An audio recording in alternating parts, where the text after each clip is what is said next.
Welcome back. On Friday, a few tracks either canceled due to excessive heat or were rained out. It gave me a good excuse to stay home for a change. On Saturday, I had planned on the UFO ULMS shows at PPMS. With the unpredictable weather forecasts, I decided to play it safe and stay closer to home with a trip to Heston Speedway.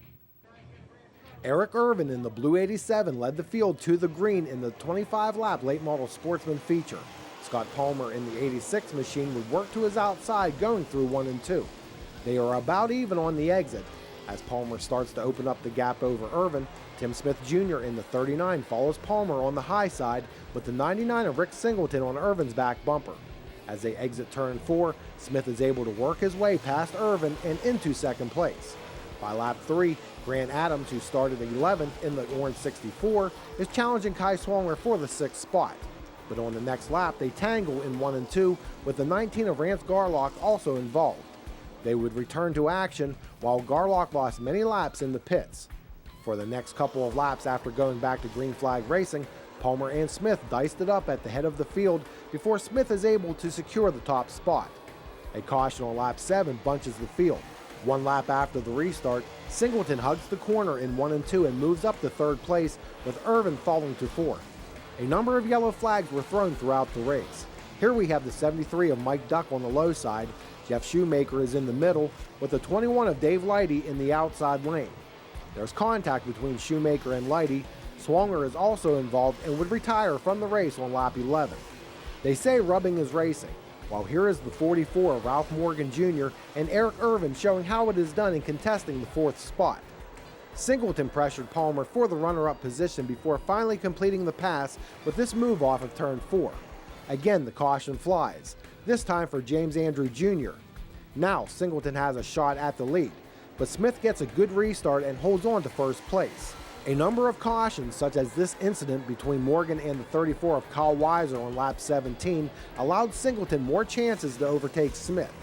Weiser and the 0-1 of Robbie Black raced hard for the 4th position, but Weiser, while trying to avoid the spinning machine of Palmer, makes contact with Grant Adams. Adams, who charged back to 6th after an earlier caution, was done for the evening. Things didn't go much better on the restart. It gets bunched up at the front, and the accordion effect has the back half of the field in all directions in turn 4. In a 2-lap shootout, Smith again pulls away from Singleton on the restart. With a little over a lap to go, Steve Baylor in the 25 takes a 4th position away from Irvin, while Tim Smith Jr. held off Rick Singleton for the victory. Tim, congratulations. It's a nice way to come back after having to take a week off from a blown engine at Bedford. Yeah, it was a long week last watching, and glad to be in victory lane this week. Looks like you gave everything you had to get around Palmer. It took a few laps. Yeah, he was on the top, and it's hard to pass a guy on the bottom. I just kept working him. I seen him kind of drifting up higher and higher, and I think that was the pass of the night there. You said in victory lane you thought that maybe Singleton might have had something for you, but he may have burned off his tires trying to catch you. Yeah, we went a little softer, and the caution kind of played in our favor, and I think Rick might have been a little harder, and I think the cautions hurt him more, so it's just one of them guessing games. Well, let's speak about those cautions, because it looked like it's a 2-groove track. You could pass. Why do you think so many cautions? It's not like you're a bunch of rookies out there. The track, it wasn't really slick, but it's like hard to get a hold of with the front end, and you can still carry so much speed in. I think it just got everything, not saying confused, but it was hard to get under someone and keep it under them, you know. And it's tough. Well, over the years, you've moved up through the ranks, and now you're in the limiteds. Seem to have found a home here, and certainly a lot of success. Will we see you in this for years to come, or are you looking maybe a super down the road? We looked at a couple super motors, and we're not sure whether we want to move up just yet. This is a good class, and then with the Bandit series and stuff coming around, we might stick around here a little bit longer. So it is Smith and Singleton, with Robbie Black in 3rd, Steve Baylor 4th, and Eric Irvin in the 5th position.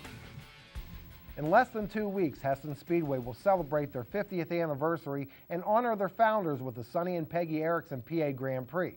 The UFO Super Late models will compete in a 50-lap, $5,000 to win event on August the 6th.